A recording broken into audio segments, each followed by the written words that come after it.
আমি রেডি করব।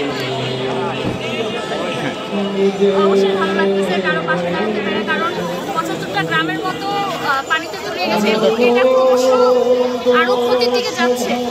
তো অবশ্যই সবার দাঁড়ানো উচিত পাশে। আমরাও এসেছি আর কাজ করে যাচ্ছি, আর আশা করি ভালো কিছু করতে পারবো। আর অনেকেই যাচ্ছে সাহায্য করতে, তো আমাদেরও ছোট একটা উদ্যোগ। কিছুদিন আগে দেখেছি আমাদের দেশে একটি সরকার পতন হয়েছে, সেই পতনের মাধ্যমে কিছু গুজব উঠেছিল আমরা সংখ্যালঘুদের উপর হামলা চালাচ্ছি। তো ভারত থেকে বিশাল মিডিয়ার মাধ্যমে বিশাল প্রোপাগান্ডা ছাড়ানো হয়েছিল, আমরা সংখ্যালঘুদের পুড়িয়ে মারছি, তাদের মন্দির ভেঙে দিচ্ছি। তো এই মুহূর্তে যে বন্যাটা হচ্ছে, এই বন্যায় লক্ষ লক্ষ হিন্দু, খ্রিস্টান, বৌদ্ধ তারা পানিতে ডুবে যাচ্ছে। তো এটা যে ভারতরা যে করলো, এটা কি সংখ্যালঘুকে আপনি কি বলবেন? ভারত তো নির্দ্বিধায় স্বীকার করতেছে যে বন্যার বাঁধ আমাদের তারা বাধ্য হয়েছে। তারা যদি বাধ্যই হতো তাহলে রাতের ৩টায় কেন? ঠিক আছে, রাতের ৩টায় দুর্যোগ আছে, সমস্যা নেই। তারা কি আগাম ১ ঘন্টা আগেও কি জানাতে পারতো না দেশের মানুষকে যে আমরা বাধ্য হচ্ছি, আমাদের বাঁধের অবস্থা? অবশ্যই যা হয়েছে একদিনে তো হয়নি। তাদের যে পানির এটা লেভেলটা যে বেড়ে যাচ্ছে, এটা তো একদিনে হয়নি, অনেকদিন ধরে হচ্ছে এবং তাদের এটা আগাম বুঝেছে তারা। আর সবচেয়ে বড় কথা হচ্ছে বাঁধ কেন দিতে? একটা নদীপথের গতিপথ সে নিজের গতিপথে চলবে, সাগরে যে মিশবে, এটাই প্রকৃতির নিয়ম।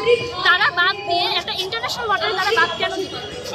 আমরা জানি যে এই বাঁধেরও কিছু নীতিমালা আছে, আন্তর্জাতিক নীতিমালা আছে, সেই নীতিমালা লঙ্ঘন করেছে কিনা ভারত?